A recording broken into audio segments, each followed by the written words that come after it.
Hər vaxtınız xeyir əziz izləyicilər. Respublika qəzetinin 29 aprel 2025-ci il buraxılışı ilə bugün birgə tanış olacaq. Sizinlə mənəm, Ləman Təhməz.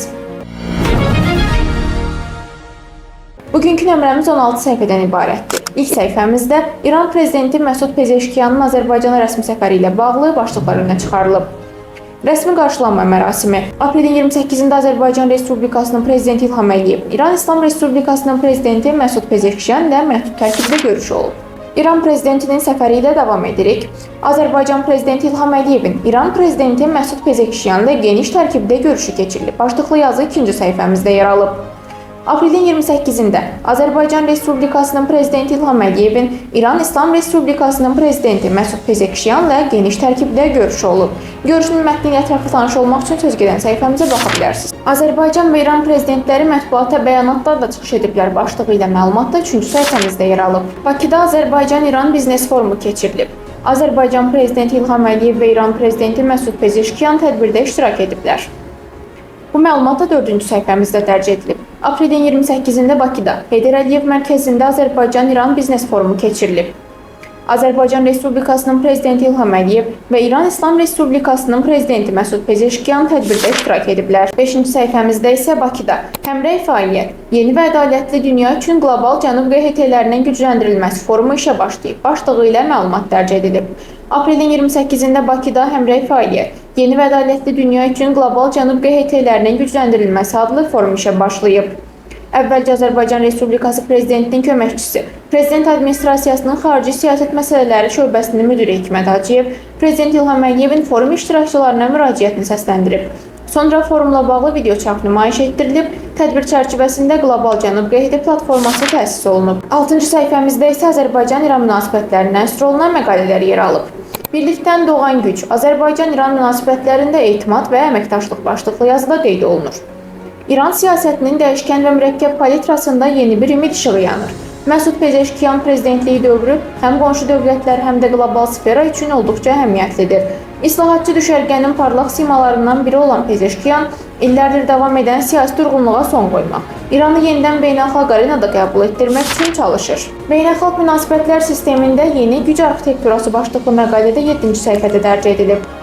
Azərbaycanın iqtisadi potensialı son illərdə dinamik şəkildə artıb.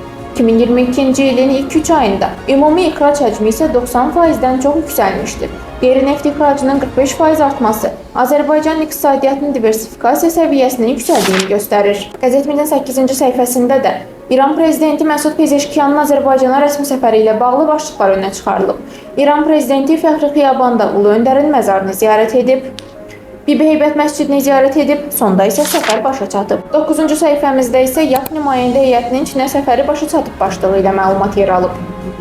Çin Xalq Respublikasında səfərdə olan Yeni Azərbaycan Partiyası sədrinin müavini, Mərkəzi Aparatın rəhbəri Tahir Budaqovun başçılıq etdiyi nümayəndə heyəti aprelin 25-də Zhejiang vilayətinin paytaxtı Hancao şəhərində Çin Kommunist Partiyası Vilayət Komitəsinin partiya məktəbində bu ölkənin elmi-texniki nailiyyətləri və inkişaf təcrübəsinə həsr olunmuş seminara qatılıblar. Qəzetimizin 10-cu səhifəsində isə Azərbaycan Milli Mətbuatının 150 illiyi ilə bağlı keçmişdən gələcəyə uzanan yol başlığı ilə məqalə yer alıb. Bu il Azərbaycan Milli Mətbuatı 150 illik şanlı yubileyini qeyd edir. Bu yubiley xalqımızın maariflənməsində, milli özünüdərk və dövlətçilik şüarının formalaşmasında əvəzsiz rolu olan mətbuata dövlət qayğısının növbəti təzahürüdür. Teknofest qardaşlıq nümunəsi başlıqlı məqalədə 11-ci səhifəmizdə hadisələr kontekstində rubrikasında dərc olunub. İki ölkə arasında əlaqələrin yüksələn xəttli inkişafını təmin edən digər səbəblərdən biri də dövlət başçılarının qarşılıqlı rəsmi və işgüzar səfərləridir.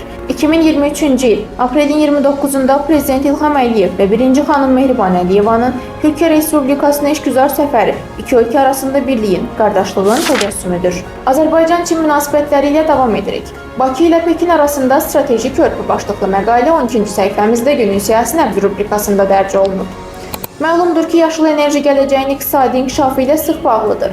Çinin enerji siyasəti, bu sahədəki qlobal dəyişikliklər və Azərbaycanla həyata keçirilən ekoloji layihələr də bir-birinə bağlı mövzulardır. Bu səbəbdən yaşıl enerji hər iki ölkə üçün strateji əhəmiyyət kəsb edən sahəyə çevrilib. Erməni utopiyasının fiyaskosu başlıqlı məqalədə 13-cü səhifəmizdə yer alıb. 2020-ci ildə Vətən müharibəsi və 2023-cü ildə keçirilən antiterror tədbirləri nəticəsində Azərbaycan təkcə öz torpaqlarını işğaldan azad etmədi. həm də erməni ideoloqlarının illərlə formalaşdırmağa çalışdıqları saxta narrativləri reallığın sərt zərbəsi ilə ifşa etdi. Bugün Cənubi Qafqazda yaranan yeni geosiyasi reallıqlar, Azərbaycanın artan nüfuzu və regional əməkdaşlıq təşəbbüsləri göstərir ki, tarix saxtakarlığın yox, həqiqətin tərəfindədir. Məhkəmədə Şuşa rayonunun Ermənistan silahlı qüvvələri tərəfindən işğalı barədə video materiallar nümayiş etdirilir. Başlıqlı məlumat 14-cü səhifəmizdə yer alıb. Dəlillərdən biri Şuşanın işğalı əməliyyatına rəhbərlik etmiş Komandos ləqəbli general-mayor Arkadi Tertadevasyanın işğal prosesi və orada iştirak etmiş şəxslər barədə çıxışlarının əks olunduğu video materiallardan ibarət hissələr olub. Video materialda həmçinin Şuşanın işğalına hərtərəfli hazırlıqdan da bəhs edilib. 15-ci səhifəmizdə isə ötən günün maraqlı məlumatları yer alıb ki, onların başlıqlarını da təqdim edirik. Dövlət Vergi Xidmətinin nümayəndə heyəti Macaristanda işgüzar səfərdə olub.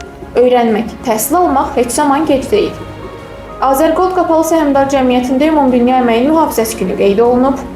Ovqat, ağacda leylək, yuva bağlar. Beləliklə qəzetimizin son səhifəsi həm də hava haqqında məlumatla yekunlaşır. Bizim sizə bugünlük çatdıracaqlarımız bu qədər idi. Daha çox məlumat almaq üçün qəzetimizi izləməyi unutmayın.